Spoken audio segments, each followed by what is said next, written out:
I've decided to formulate a diet for an 11-month-old alpaca cria. She is currently sitting under target at 42.5 kilos and must reach 45 kilos by 12 months of age. This will enable the sexually mature cria, or hembra, to meet the minimum requirements for breeding. In order to do this, she must be gaining at least 80 grams per day. As you can see in this pie graph, high energy concentrates such as flaked barley grain make up 2/3 of this feed. This is essential for this growing cria in order for it to meet its average daily gain and its high crude protein content requirement as 14%, as recommended by Zebra. This is much higher in comparison to an adult alpaca, as the essential amino acids in the protein assist in muscle formation and growth. However, when you compare it to another animal such as a sheep, this is relatively low, as a fully grown alpaca is extremely efficient in utilizing and recycling urea. These grains are an excellent source of energy and can really pack a punch in a small amount. These are crucial to these alpaca crias, as they can only eat up to 2% of their body weight in dry matter a day. Forages make up the other main component of this feed, making up roughly 1/3 of the diet. This included alfalfa hay, broom hay, and wheat straw, all used for a variety of reasons in order to balance this diet, whether it be through dietary NDF or ensuring that the crude protein levels were stayed at an appropriate level for this growing cria. Alfalfa hay was the core forage used for this alpaca diet due to its incredibly high crude protein content. However, wheat straw was used at the lowest percentage due to its low crude protein score, but was still used due to its high NDF. One of the significant uses for forage in this diet is to maintain an appropriate P&DF score. P&DF scores are used to calculate how much a food requires the animal to chew before passing through. This is a critical factor in trying to prevent acidosis in animals such as ruminants and camelids like alpacas. The chewing action stimulates saliva, which contains bicarbonate and phosphate, which acts as a buffer against the acid that's created during the fermentation process.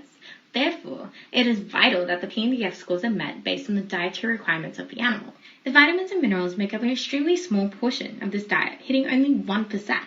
These supplements are essential in ensuring that there are no nutritional deficiencies, but care needs to be taken that there's no toxicities either.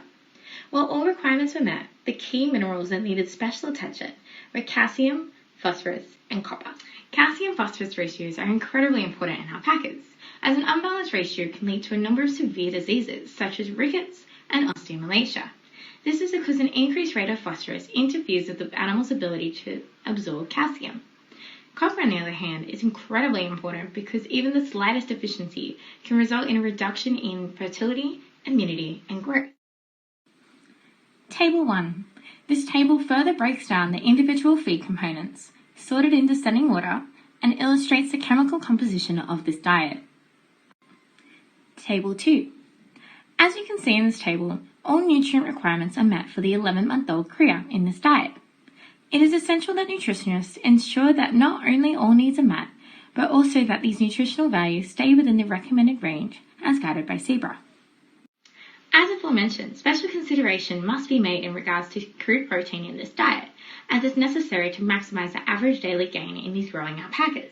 My diet has been formulated using the SRNS system to include 14.3% crude protein. The care has been taken that the P&DF requirements have been met, sitting at 0.22 kilos per day in order to prevent acidosis. Dietary fat is often overlooked, but needs to stay below 6%, otherwise it can impact on calcium absorption. At 2.2%, this is well within the range and is perfectly fine with this growing cria. This diet has successfully enabled the cria to reach its target body weight, getting the necessary 80 grams per day, while still adhering to the dry matter intake of 2% of its body weight. The C1 of this alpaca, or the first compartment of the forestomach, is sitting at an ideal pH at 6.46, but can safely range between 6 and 7. Table 4. While it was necessary for all of these vitamins and minerals to meet the minimum dietary requirements for this cria, it was equally as significant to ensure that there were no vitamin or mineral toxicities due to the supplementary diet. As you can see, all of these requirements have been met, and there are no breaches of toxicity. However, this was not the only consideration when balancing the vitamins and minerals on the dairy CPM software. As aforementioned, the calcium-phosphorus ratio are crucial in ensuring the success of this diet, as a ratio too low in calcium can result in bone disorders. My diet has a ratio of 7:4, just above the required 1.5:1, while still within the maximum tolerable levels.